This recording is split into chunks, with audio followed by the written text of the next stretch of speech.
Awas, Papua terancam deforestasi terbesar di dunia.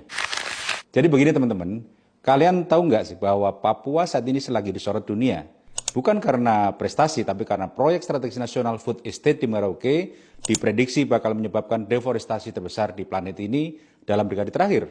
Nggak tanggung-tanggung, proyek ini akan membuka 2,68 juta hektar lahan atau hampir 3 juta hektar untuk dijadikan kawasan pertanian dan bioenergi. Luas itu kurang lebih setara dengan 40 kali luas di DKI Jakarta.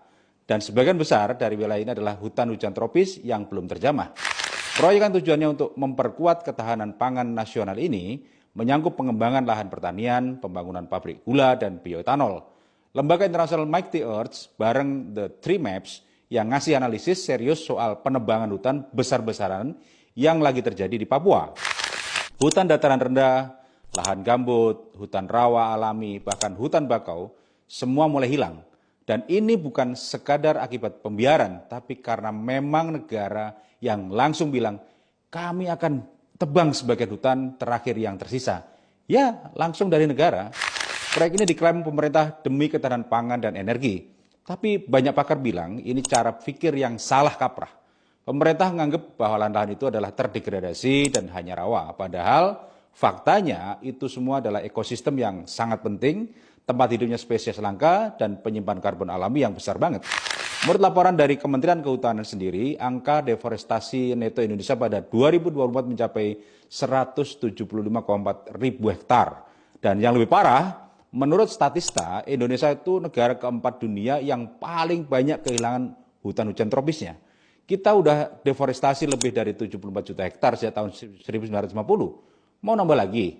Dan kata Glenn Horowitz, CEO-nya Mighty Earth, ini tragis. Kenapa? Karena Indonesia selama ini sudah banyak dapat pujian karena mulai berhasil misahin antara pertanian dan deforestasi. Tapi proyek tunggal ini bisa ngerusak semua kemajuan yang sudah capek-capek dibangun sebelumnya.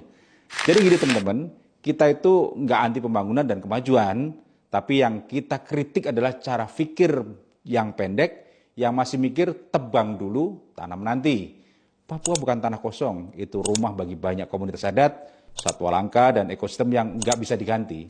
Kalau kita biarin proyek kayak gini jalan tanpa kontrol, yang rugi bukan cuma orang Papua, tapi kita semua rakyat Indonesia.